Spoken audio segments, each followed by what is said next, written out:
Hi, this is Meghan at the Ashland Public Library here in Ashland, Ohio. Welcome back to our read-along of The Lightning Thief by Rick Riordan. When we last left off, Percy had just accepted his very first quest, and he's going to be taking along Annabeth and Grover to try to find Zeus's master lightning bolt. So here we are, Chapter 10, I Ruin a Perfectly Good Bus. It didn't take me long to pack. I decided to leave the Minotaur horn in my cabin, which left me only an extra change of clothes and a toothbrush to stuff in a backpack Grover had found for me. The camp store loaned me $100 in mortal money and 20 golden drachmas. These coins were as big as Girl Scout cookies and had images of various Greek gods stamped onto one side and the Empire State Building on the other. The ancient mortal drachmas had been silver, Chiron told us, but Olympians never used less than pure gold. Chiron said the coins might come in handy for non-mortal transactions, whatever that meant.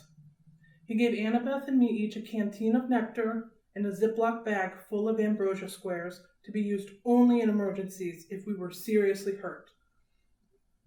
It was god food, Chiron reminded us. It would cure us of almost any injury, but it was lethal to mortals. Too much of it would make a half-blood very, very feverish. An overdose would burn us up literally. Annabeth was bringing her magic Yankees cap, which she told me had been a 12th birthday present from her mom. She carried a book on famous classical architecture, written in ancient Greek, to read when she got bored, and a long bronze knife hidden in her shirt sleeve. I was sure the knife would get us busted the first time we went through a metal detector. Grover wore his fake feet and his pants to pass as a human. He wore a green Rasta-style cap, because when it rained, his curly hair flattened, and you could just see the tips of his horns. His bright orange backpack was full of scrap metal and apples to snack on. In his pocket was a set of reed pipes his daddy goat had carved for him, even though he only knew 2 songs, Mozart's Piano Concerto No. 12 and Hilary Duff's So Yesterday, both of which sounded pretty bad on reed pipes. We waved goodbye to the other campers, took one last look at the strawberry fields, the ocean, and the big house, then hiked up Half-Blood Hill to the tall pine tree that used to be Thalia, daughter of Zeus. Chiron was waiting for us in his wheelchair. Next to him stood that surfer dude I'd seen when I was recovering in the sick room. According to Grover, the guy was the camp's head of security. He supposedly had eyes all over his body so he could never be surprised. Today, though, he was wearing a chauffeur's uniform, so I could only see extra peepers on his hands, face, and neck. This is Argus, Chiron told me. He will drive you into the city and, keep an eye on things. I heard footsteps behind us. Luke came running up the hill, carrying a pair of basketball shoes. Hey, he panted. Glad I caught you. Annabeth blushed, the way she always did when Luke was around. Just wanted to say good luck, Luke told me, and I thought, maybe you could use these. He handed me the sneakers, which looked pretty normal. They even smelled kind of normal. Luke said, Maya. White bird wings sprouted out of the heels, startling me so much I dropped them. The shoes flapped around on the ground until the wings folded up and disappeared. Awesome, Grover said. Luke smiled. Those served me well when I was on my quest. Gift from Dad. Of course, I don't use them much these days. His expression turned sad. I didn't know what to say. It was cool enough that Luke had come to say goodbye. I'd been afraid he might resent me for getting so much attention the last few days, but here he was giving me a magic gift. It made me blush almost as much as Annabeth. Hey man, I said, thanks. Listen, Percy. Luke looked uncomfortable. A lot of high hopes are riding on you, so just kill some monsters for me, okay? We shook hands. Luke patted Grover's head between his horns, then gave a goodbye hug to Annabeth, who looked like she might pass out. After Luke was gone, I told her, You're hyperventilating. Am not. You let him capture the flag instead of you, didn't you? Oh, why don't I go anywhere with you, Percy? She stomped down the other side of the hill, where a white SUV waited on the shoulder of the road. Argus followed, jingling his car keys. I picked up the flying shoes and had a sudden bad feeling. I looked at Chiron. I won't be able to use these, will I? He shook his head. Luke meant well, Percy, but taking to the air, that would not be wise for you. I nodded, disappointed. But then I got an idea. Hey, Grover, you want a magic item? His eyes lit up. Me? Pretty soon we'd lace the sneakers over his fake feet, and the world's first flying goat boy was ready for launch. Maya, he shouted. He got off the ground okay, but then fell over sideways, so his backpack dragged through the grass. The winged shoes kept bucking up and down like tiny broncos. Practice, Chiron called after him. You just need practice. Ah! Grover went flying sideways down the hill like a possessed lawnmower, heading toward the van. Before I could follow, Chiron caught my arm. I should have trained you better, Percy, he said. If only I had more time. Hercules, Jason, they all got more training. That's okay. I just wish... I stopped myself because I was about to sound like a brat. I was wishing my dad had given me a cool magic item to help on the quest, something as good as Luke's flying shoes or Annabeth's invisible cap. What am I thinking? Chiron cried. I can't let you go away without this. He pulled a pen from his coat pocket and handed it to me. It was an ordinary, disposable, ballpoint black ink removable cap. Probably cost 30 cents. Gee, I said, thanks. Percy, that's a gift from your father. I've kept it for years, not knowing you were who I was waiting for. But the prophecy is clear to me now. You are the one. I remembered the field trip to the Metropolitan Museum of Art when I'd vaporized Mrs. Dodds. Chiron had thrown me a pen that had turned into a sword. Could this be? It took off the cap, and the pen grew longer and heavier in my hand. In half a second, I held a shimmering bronze sword with a double-edged blade, a leather-wrapped grip, and a flat hilt riveted with gold studs. It was the first weapon that actually felt balanced in my hand. The sword has a long and tragic history that we need not go into, Chiron told me. Its name is Anaklusmos. Riptide, I translated, surprised the ancient Greek came so easily. Use it only for emergencies, Chiron said, and only against monsters. No hero should harm mortals unless absolutely necessary.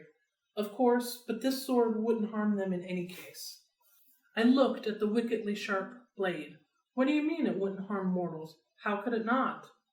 The sword is celestial bronze, forged by the Cyclops, tempered in the heart of Mount Etna, cooled in the river Lethe. It's deadly to monsters, to any creature from the underworld, provided they don't kill you first. But the blade will pass through mortals like an illusion. They simply are not important enough for the blade to kill. And I should warn you, as a demigod, you can be killed by either celestial or normal weapons. You are twice as vulnerable. Good to know. Now recap the pen. I touched the pen cap to the sword tip, and instantly Riptide shrank to a ballpoint pen again. I tucked it in my pocket, a little nervous, because I was famous for losing pens at school. You can't, Chiron said. Can't what? Lose the pen, he said. It's enchanted. It will always reappear in your pocket. Try it. I was wary, but I threw the pen as far as I could down the hill and watched it disappear in the grass. It may take a few moments, Chiron told me. Now check your pocket. Sure enough, the pen was there. Okay, that's extremely cool, I admitted. But what if a mortal sees me pulling out a sword? Chiron smiled. Mist is a powerful thing, Percy. Mist? Yes, read the Iliad. It's full of references to the stuff. Whenever divine or monstrous elements mix with the mortal world, they generate mist, which obscures the vision of humans. You will see things just as they are, being a half-blood, but humans will interpret things quite differently. Remarkable, really, the lengths to which humans will go to fit things into their version of reality. I put Riptide back in my pocket. For the first time, the quest felt real. I was actually leaving Half-Blood Hill, was heading west with no adult supervision, no backup plan, not even a cell phone. Chiron said cell phones were traceable by monsters if we used one. It would be worse than sending up a flare. I had no weapon stronger than a sword to fight off monsters and reached the land of the dead. Chiron, I said, when you say the gods are immortal, I mean, there was a time before them, right? 4 ages before them, actually. The time of the Titans was the Fourth Age, sometimes called the Golden Age, which is definitely a misnomer. This, the time of Western civilization and the rule of Zeus, is the Fifth Age. So what was it like before the gods? Chiron pursed his lips. Even I am not old enough to remember that child. But I know it was a time of darkness and savagery for mortals. Kronos, the lord of the Titans, called his reign the Golden Age because men lived innocent and free of all knowledge. But that was mere propaganda. The Titan king cared nothing for your kind except as appetizers or a source of cheap entertainment. It was only in the early reign of Zeus, when Prometheus, the good Titan, brought fire to mankind, that your species began to progress. And even then, Prometheus was branded a radical thinker. Zeus punished him severely, as you may recall. Of course, eventually the gods warmed to us humans, and Western civilization was born. But the gods can't die now, right? I mean, as long as Western civilization is alive, they're alive. So, even if I failed, nothing could happen so bad it would mess up everything, right? Chiron gave me a melancholy smile. No one knows how long the age of the West will last, Percy. The gods are immortal, yes, but then so were the Titans. They still exist, locked away in their various prisons, forced to endure endless pain and punishment, reduced in power, but still very much alive. May the fates forbid that the gods should ever suffer such a doom, or that we should ever return to the darkness and chaos of the past. All we can do, child, is follow our destiny. Our destiny, assuming we know what it is. Relax, Chiron told me. Keep a clear head, and remember, you may be about to prevent the biggest war in human history. Relax, I said. I'm very relaxed. When I got to the bottom of the hill, I looked back. Under the pine tree that used to be Thalia, daughter of Zeus, Chiron was now standing in full horseman form, holding his bow high in salute. Just your typical summer camp send-off by your typical centaur. Argus drove us out of the countryside and into western Long Island. It felt weird to be on a highway again. Annabeth and Grover sitting next to me as if we were normal carpoolers. After 2 weeks at Half-Blood Hill, the real world seemed like a fantasy. I found myself staring at every McDonald's, every kid in the back of his parents' car, every billboard, and every shopping mall. So far, so good, I told Annabeth. 10 miles and not a single monster. She gave me an irritated look. It's bad luck to talk that way, seaweed brain. Remind me again, why do you hate me so much? I don't hate you. Could have fooled me. She folded her cap of invisibility. Look, we're just not supposed to get along, okay? Our parents are rivals. Why? She sighed. How many reasons do you want? One time my mom caught Poseidon with his girlfriend in Athena's temple, which is hugely disrespectful. Another time, Athena and Poseidon competed to be the patron god for the city of Athens. Your dad created some stupid saltwater spring for his gift. My mom created the olive tree. People saw that her gift was better, so they named the city after her. They must really like olives. Oh, forget it. Now, if she'd invented pizza, that I could understand. I said forget it. In the front seat, Argus smiled. He didn't say anything, but one blue eye on the back of his neck winked at me. Traffic slowed us down in Queens. By the time we got into Manhattan, it was sunset and starting to rain. Argus dropped us off at the Greyhound station on the Upper East Side, not far from my mom and Gabe's apartment. Taped to a mailbox was a soggy flyer with my picture on it. Have you seen this boy? I ripped it down before Annabeth and Grover could notice. Argus unloaded our bags, made sure we got our bus tickets, then drove away, the eye on the back of his hand opening to watch us as he pulled out of the parking lot. I thought about how close I was to my old apartment. On a normal day, my mom would be home from the candy store by now. Smelly Gabe was probably up there right now playing poker, not even missing her. Grover shouldered his backpack. He gazed down the street in the direction I was looking. You want to know why she married him, Percy? I stared at him. Were you reading my mind or something? Just your emotions, he shrugged. Guess I forgot to tell you satyrs can do that. You were thinking about your mom and your stepdad, right? I nodded, wondering what else Grover might have forgotten to tell me. Your mom married Gabe for you, Grover told me. You call him smelly, but you've got no idea. The guy has this aura. Yuck. I can smell him from here. I can smell traces of him on you, and you haven't been near him for a week. Thanks, I said. Where's the nearest shower? You should be grateful, Percy. Your stepfather smells so repulsively human he could mask the presence of any demigod. As soon as I took a whiff inside his Camaro, I knew. Gabe had been covering your scent for years. If you hadn't lived with him every summer, you probably would have been found by monsters a long time ago. Your mom stayed with him to protect you. She was a smart lady. She must have loved you a lot to put up with that guy, if that makes you feel any better. It didn't, but I forced myself not to show it. I'll see her again, I thought. She isn't gone. I wondered if Grover could still read my emotions, mixed up as they were. I was glad he and Annabeth were with me, but I felt guilty that I hadn't been straight with them. I hadn't told them the real reason I'd said yes to this crazy quest. The truth was, I didn't care about retrieving Zeus's lightning bolt, or saving the world, or even helping my father out of trouble. The more I thought about it, I resented Poseidon for never visiting me, never helping my mom, never even sending a lousy child support check. He'd only claimed me because he needed a job done. All I cared about was my mom. Hades had taken her unfairly, and Hades was going to give her back. You will be betrayed by one who calls you a friend, the oracle whispered in my mind. You will fail to save what matters most in the end. Shut up, I told it. The rain kept coming down. We got restless waiting for the bus and decided to play some hacky-sack with one of Grover's apples. Annabeth was unbelievable. She could bounce the apple off her knee, her elbow, her shoulder, or whatever. I wasn't too bad myself.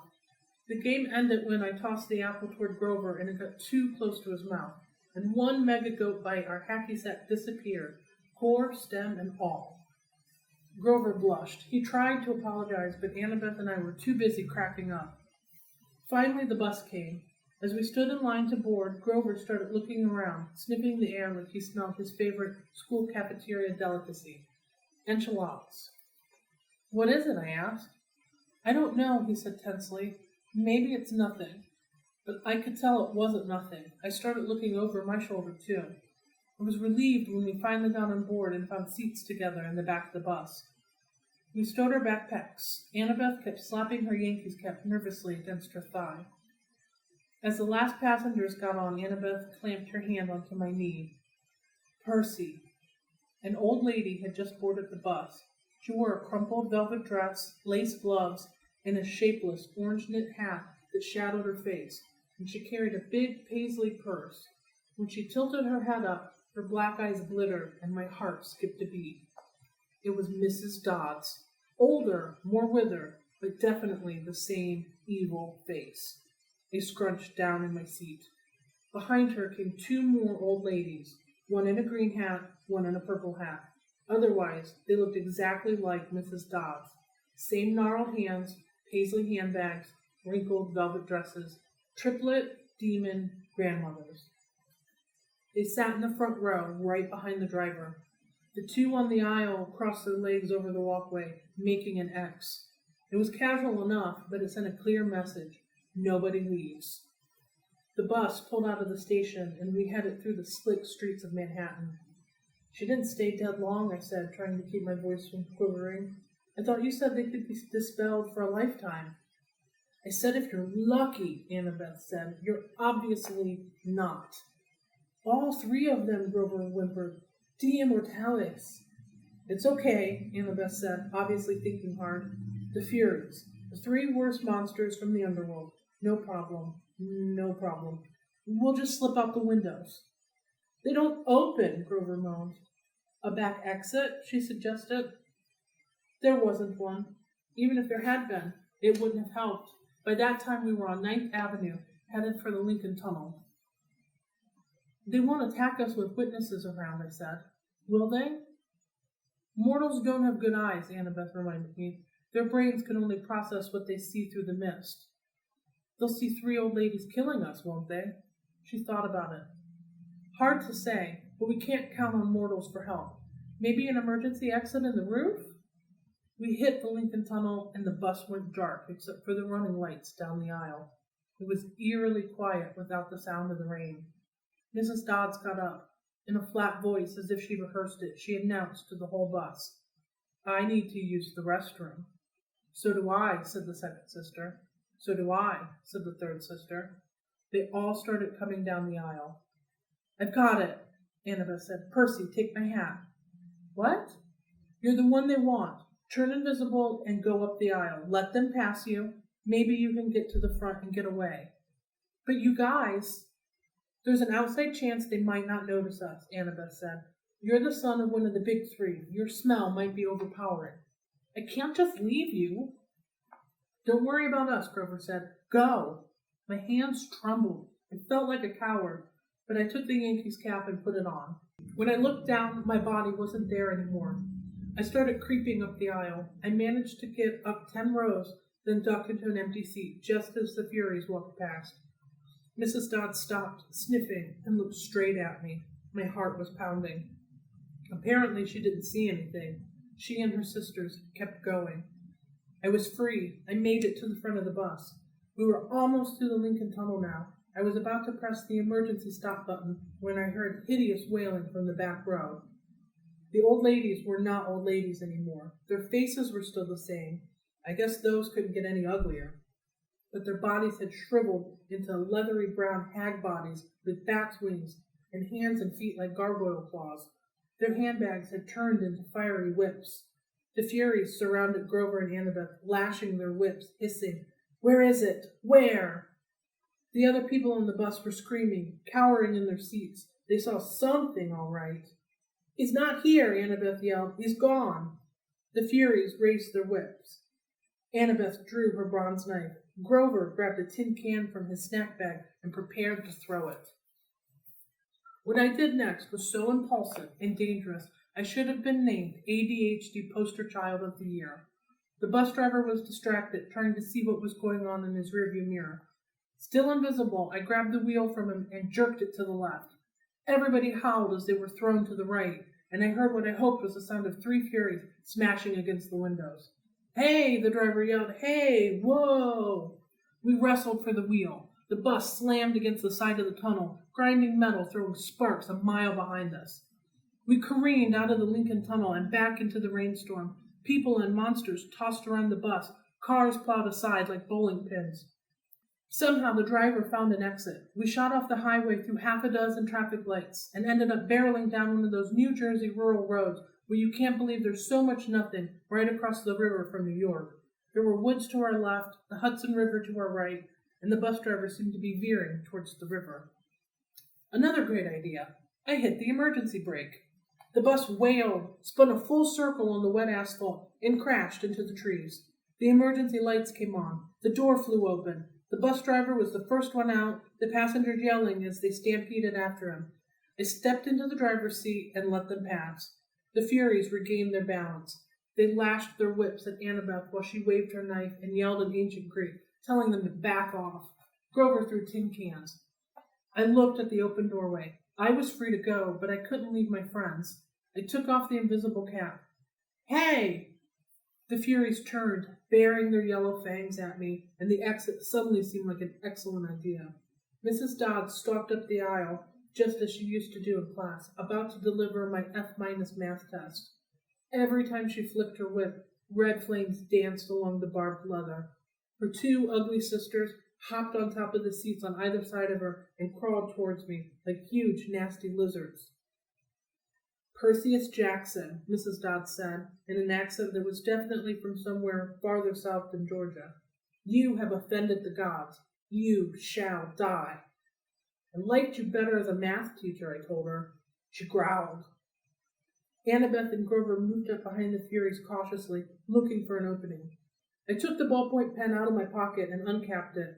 Riptide elongated into a shimmering double-edged sword. The Furies hesitated. Mrs. Dodds had felt Riptide's blade before. She obviously didn't like seeing it again.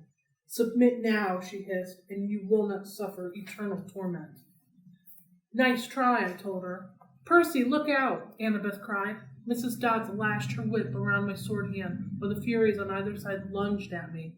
My hand felt like it was wrapped in molten lead, but I managed not to drop Riptide.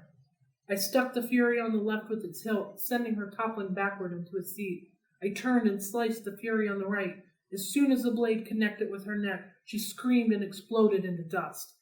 Annabeth got Mrs. Dodds in a wrestler's hold and yanked her backwards while Grover ripped the whip out of her hands. "Ow!" he yelled. "Ow! Hot! Hot!" The Fury I had hilt slammed came at me again, talons ready, but I swung Riptide and she broke open like a piñata. Mrs. Dodds was trying to get Annabeth off her back. She kicked, clawed, hissed, and bit, but Annabeth held on while Grover got Mrs. Dodds' legs tied up in her own whip. Finally, they both shoved her backward into the aisle. Mrs. Dodds tried to get up, but she didn't have room to flap her bat wings, so she kept falling down. "Zeus will destroy you," she promised. "Hades will have your soul." "Brachus mea specimini," I yelled. I wasn't sure where the Latin came from. I think it meant, "eat my pants." Thunder shook the bus. The hair rose on the back of my neck. "Get out!" Annabeth yelled at me. "Now!" I didn't need any encouragement. We rushed outside and found the other passengers wandering around in a daze, arguing with the driver or running around in circles yelling, "We're going to die!" A Hawaiian-shirted tourist with a camera stamped my photograph before I could recap my sword. "Our bags," Grover realized. "We left our—" Boom! The windows of the bus exploded as the passengers ran for cover. Lightning shredded a huge crater in the roof, but an angry wail from inside told me Mrs. Dodds was not yet dead. "Run," Annabeth said. "She's calling for reinforcements. We have to get out of here." We plunged into the woods as the rain poured down, the bus in flames behind us, and nothing but darkness ahead. All right, that's the end of chapter 10. Join us next time, and we'll find out if Percy, Annabeth, and Grover managed to get away from these Furies.